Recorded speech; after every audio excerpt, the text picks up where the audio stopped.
Nah, bagaimana kondisi fraud di dunia dan di Indonesia? Ya, ini Indonesia itu lumayan di tengah-tengah ya. Skornya 37, rankingnya 99.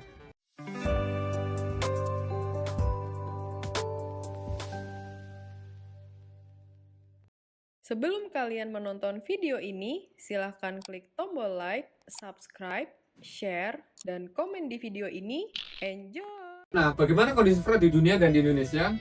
Warna pulau itu merepresentasikan tingkat fraud yang dihadapi. Gitu. Ya, walaupun sebenarnya transparansi Indonesia ya, itu beberapa provinsi bagus, termasuk di Jakarta itu bagus ya.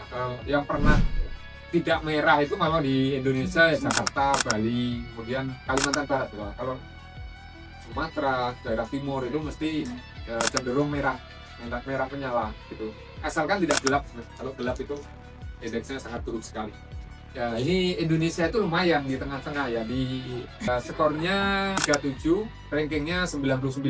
Tapi Indonesia tidak lebih baik dari negara miskin tetangga kita, Timor Leste misalnya, karena mereka mungkin negaranya kecil ya, mungkin lebih mudah mengendalikan ya, karena faktor spend control itu mempengaruhi tingkat fraud yang dihadapi negara gitu. Ini yang saya tampilkan masih tahun 2024, skornya 37, membaik dari tahun 2023 ya. Rankingnya juga membaik dari 115 ke ranking 99 ya. Tapi jangan sampai naiknya ranking itu karena negara lain lebih buruk. Kita juga terlalu berbesar hati juga gitu. Karena pas kita bahas itu dari pertanyaan, apa gunanya menerapkan sistem manajemen anti penyuapan Pak kalau seperti itu?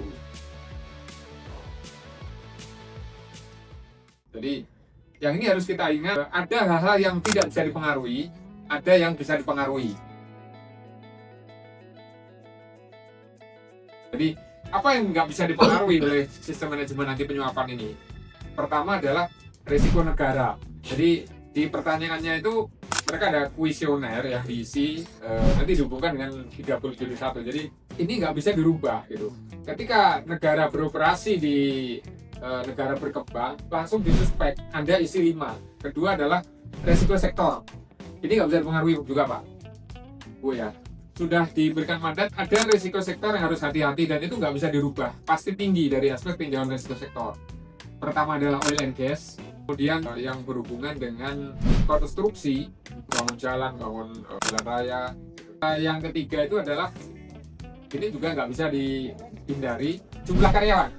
Jadi kalau dari Transparency International itu ketika di bawah 500 itu cenderung 3 ke bawah. Tapi begitu karyawannya di atas 500 sudah sulit mengendalikan secara sepenuhnya. Spend kontrolnya sulit gitu. Apalagi beroperasi di seluruh Indonesia. Maksudnya kalau beroperasi di seluruh Indonesia itu cabangnya di seluruh Indonesia. Perbankan itu kenapa nggak masuk? Mereka diatur oleh regulasi yang rigid dari OJK. Maka rigid sekali dari aspek risiko sektor. Risiko tinggi perbankan adalah dari dana yang dikelola. Itu yang menyebabkan risiko fraudnya tinggi ya.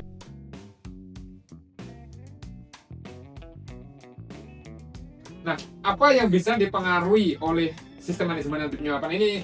Yaitu tekanan di tempat kerja, Pak Yoga ya. Apa saja tekanan di tempat kerja? Itu perannya semua di situ. Apa buktinya kita sudah menerapkan pengendalian risiko fraud atau suap dengan mengurangi tekanan di tempat kerja? Pertama adalah adanya maklumat kebijakan anti suap di organisasi. Ketika belum punya itu tinggi, kalau sudah punya rendah gitu. Itu ya. Kemudian yang kedua, ada tidak ketentuan gratifikasi? Kan sudah ada ya. Hanya nanti diperdetil aja, berarti sudah ada, berarti itu mengurangi juga. Kemudian yang ketiga adalah apakah sudah ada pengendalian keuangan sesuai ISO ini, terutama di proses pembayaran ya. Misalnya ada perusahaan itu yang mengajukan dan menyetujui pembayaran itu satu departemen, itu kan kalau di anti suap nggak boleh. Kemudian sudahkah diaudit oleh akuntan publik? Yang keempat adalah adanya WBS, tapi WBS yang efektif ya, harus mengakomodir anonim. Itu bagian dari yang bisa kita pengaruhi. Klik subscribe untuk mendapatkan insight dan strategi bisnis terbaru. Bantu kami menuju 100.000 subscriber. Thanks for watching. Drop a like, leave a comment, and don't forget to subscribe.